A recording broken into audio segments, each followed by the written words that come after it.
HeatingHelp.com's Dead Men Tales is brought to you by SupplyHouse.com, home to over 100,000 plumbing, heating, and HVAC supplies.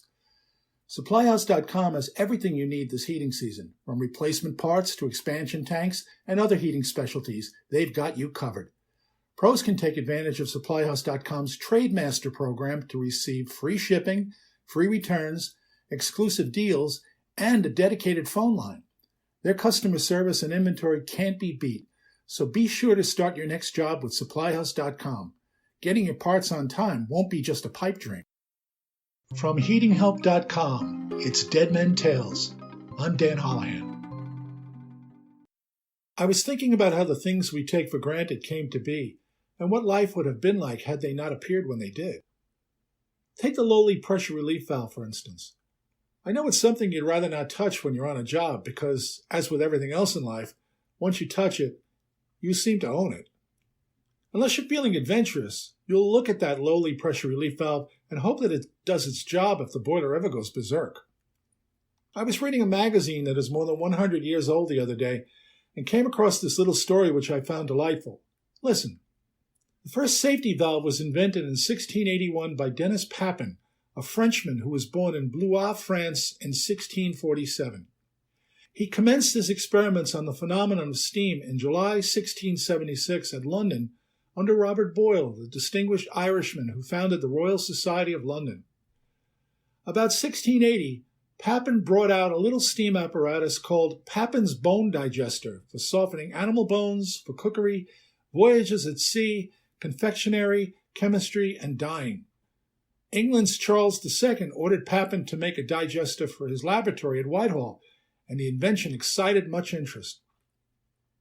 By means of this steam pressure cooking machine, delicious jellies were made from beef, mutton, and other bones.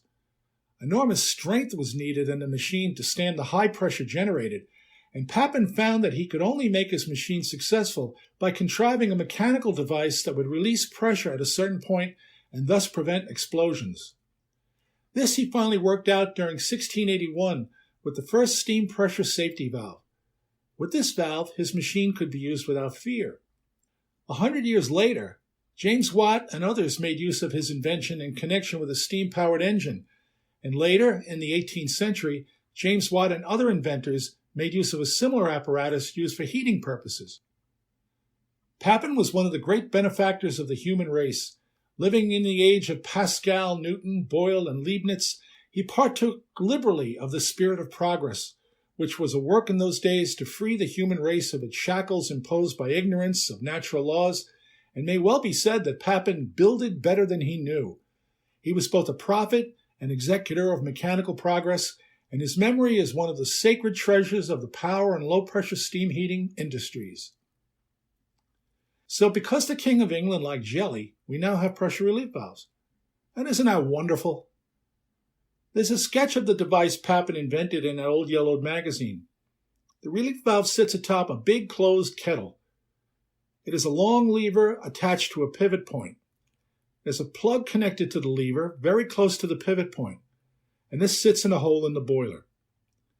The lever reaches out several feet and has a movable weight near its end. You could move the weight this way and that to adjust the relief pressure. And all for the sake of making meat jelly. Let's hear it for the inventors. In my files, I have a sketch of the first hot water heating system, which also has a neat connection to food. The man who came up with the idea of central hot water heating was John Simon Boniman. The sketch I have is from 1777, and it shows a big enclosed kettle sitting atop a fire. This was the boiler. Coming out of the top of the boiler, there's a large pipe. It goes all the way up to the top of the building and then laces its way back and forth across each floor of the building and all the way back to the top of the kettle. The pipes are the radiators. The big pipe enters the top of the boiler through a dip tube, much like the dip tube that cold water uses to enter a water heater nowadays. There is a second pipe that runs from the kettle to the top of the building, and at the top of this pipe there is a funnel. This is how you fill the system. Go get yourself a bucket and start climbing stairs. Oh, and one more thing. Connected to the top of the main heating pipe, there is a second pipe that rises up and then loops over into the top of an open tank. This gives the heated water a place to go should it expand too much. A very simple relief point. Not a valve, but it did its job. This was the world's first gravity system, and Jean-Simon Bonimon used it to warm chickens for the Paris poultry market. How about that? Bonimon's open tank got me thinking about how far we've come, and all because of inventors. Today we have these wonderful pressurized tanks that take up so little space in a boiler room, but as with pressure relief valves, most of us take those tanks for granted. We see them on just about every job, and we don't give them much thought. I was doing some research for my book, Classic Hydronics. It has a chapter about air and how that air comes out of solution when we heat the water. The air often gets stuck in the radiators. There's a lot to this subject, and I had a lot of fun writing about it. I wrote to the good folks at Amtrol in Rhode Island at one point and asked if they had anything of a historical nature that they would like to share with me about the company. I already knew that the first diaphragm compression tanks, the ones we now take for granted, came from Amtrol, but I was curious about how that came to be. A few days later, I got a note from their director of marketing. He told me that he was going to send me a package. He did, and it was a big box. I opened it and found a couple of things that delighted me. First, there was a disassembled version of Amtrol's popular X-Stroll compression tank. I had seen these parts at their factory years ago when I paid a visit, but it was great to have my own because I was doing seminars at the time, and this helped me to explain these things. Seeing is believing, and touching also helps. The other thing in the box looked like a small barbecue grill. I emailed him and asked him what the heck it was. He told me it was one of the first prototypes of today's modern compression tanks. They used it to prove the concept of a diaphragm compression tank. They had made it years ago by bolting together two street light blanks. Imagine that. There was a sheet of rubber between the two halves, a pressure gauge on one side of the rubber and a threaded female connection on the other side for the water. It made me smile. He wrote, "The first commercially available version of this tank was the flying saucer shape you see in the photos."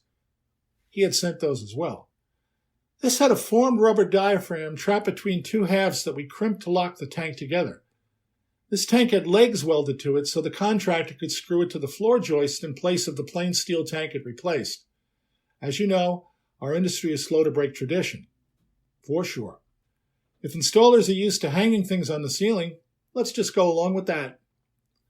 He then told me that the early X-Stroll tanks didn't use an air valve because they wanted to minimize the potential leak paths and speed production. So how did they charge those tanks? They took a measured chunk of dry ice and put it inside each tank prior to assembly. Once the tank reached room temperature, the ice evaporated, releasing its gas and putting a 12 psi charge behind the diaphragm. I would not have thought of that, would you? He also wrote, "Our first cylindrical X-Strolls were manufactured using an overstock of baby carriage rims. When the competition arrived, we found small holes drilled into their steel hoops, mimicking what they must have thought was a necessary feature."